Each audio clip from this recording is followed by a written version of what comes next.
ಈಗ ಈ ದೇಶ ಕಂಡಂಥ ಅಪ್ರತಿಮ ಸ್ವತಂತ್ರ ಸೇನಾನಿ 17 ವರ್ಷಗಳ ಕಾಲ ಈ ದೇಶವನ್ನು ಆಳ್ವಿಕೆ ಮಾಡಿದಂಥ ಜನಮೆಚ್ಚಿದ ಪ್ರಧಾನಿ ಶ್ರೀಮತಿ ಇಂದಿರಾ ಗಾಂಧಿಯವರು ಬಡವರಿಗೆ ರಾಜಕೀಯವಾಗಿ, ಸಾಮಾಜಿಕವಾಗಿ, ಶೈಕ್ಷಣಿಕವಾಗಿ ಶಕ್ತಿ ತುಂಬಿದಂಥ ಸ್ವತಂತ್ರ ಕೊಟ್ಟಂಥ ಪ್ರಧಾನಿ ಶ್ರೀಮತಿ ಇಂದಿರಾ ಗಾಂಧಿಯವರ ಪ್ರತಿರೂಪವಾಗಿರುವ ಅಖಿಲ ಭಾರತ ಕಾಂಗ್ರೆಸ್ ಸಮಿತಿಯ ಪ್ರಧಾನ ಕಾರ್ಯದರ್ಶಿ, ನಮ್ಮ ಇಂಡಿಯಾದ ಸ್ಟಾರ್ ಕ್ಯಾಂಪೇನ್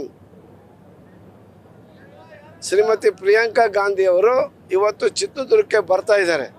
ಅವ್ರು ಬರ್ತಿರೋದನ್ನು ನೋಡಿ ಇವತ್ತು ಇಡೀ ಜನ ಸಡಗರ ಸಂಭ್ರಮದಿಂದ ಅವ್ರನ್ನ ಸ್ವಾಗತ ಮಾಡಿಕೊಳ್ತಿದ್ದಾರೆ. ಲಕ್ಷಾಂತರ ಜನ ಇಲ್ಲಿ ಸಮಾವೇಶಗೊಳ್ತಾ ಇದ್ದಾರೆ, ಅವರ ಮಾತುಗಳನ್ನು ಕೇಳ್ತಾರೆ. ಇಲ್ಲಿ ಓಟು ಅವ್ರು ಬಂದಿದ್ದರಿಂದ ಓಟ್ ಇನ್ನೂ ನಮಗೆ ಹೆಚ್ಚಾಯಿತು.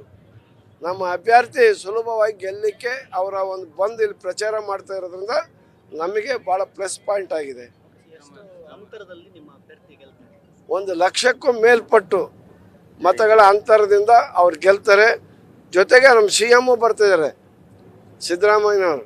ಬಡವರ ಭಾಗ್ಯ ವಿಧಾತ ಗ್ಯಾರಂಟಿ ಯೋಜನೆಗಳನ್ನು ಅನುಷ್ಠಾನಕ್ಕೆ ತಂದು ಮಹಿಳೆಯರಲ್ಲಿ ಮನೆಯಲ್ಲಿ ಹಬ್ಬವನ್ನು, ದಿನನಿತ್ಯ ಹಬ್ಬವನ್ನು ಮಾಡಿಸುವಂಥ ವ್ಯವಸ್ಥೆ ಮಾಡಿದಂಥ ಸಿದ್ದರಾಮಯ್ಯನವರು ಬರ್ತಾ ಇದ್ದಾರೆ. ಯೋಗಿ ಆದಿತ್ಯನಾಥ್ ಅವರು ಬರೋದು ನಾಳೆ ಕ್ಯಾನ್ಸಲ್ ಆಗಿದೆ ಸರ್. ಅವ್ರು ಏನಾದರೂ ಹೆದರ್ಕೊಂಡ್ರ ಅಂತ ಕಾಂಗ್ರೆಸ್ ಸಮಾವೇಶಕ್ಕೆ? ಅವ್ರ ಬಗ್ಗೆ ನಾವು ಮಾತಾಡೋದೇ ಬೇಡಪ್ಪ. ಅವ್ರು ಹೆದರ್ತಾರೋ ಪಡ್ತಾರೋ, ಅವರೆಲ್ಲ ಸುಳ್ಳು ಸುಳ್ಳು ಸುಳ್ಳು ಪ್ರಚಾರಗಳನ್ನು ಮಾಡಿ ಜನರಿಗೆ ಸುಳ್ಳಿನ ಅಫೀಮನ್ನು ಇದು ಮಾಡಿ ಆ ಗುಂಗಿನಲ್ಲಿ ಇಟ್ಬಿಟ್ಟಿದ್ದಾರೆ. ಅದರಿಂದ ಅವ್ರ ಬಗ್ಗೆ ನಾವೇನು ಮಾತಾಡೋಲ್ಲ. ನ್ಯೂಸ್ ಫಸ್ಟ್, ನಿರ್ಭೀತಿಯಿಂದ ನಿಮ್ಮ ಪರವಾಗಿ.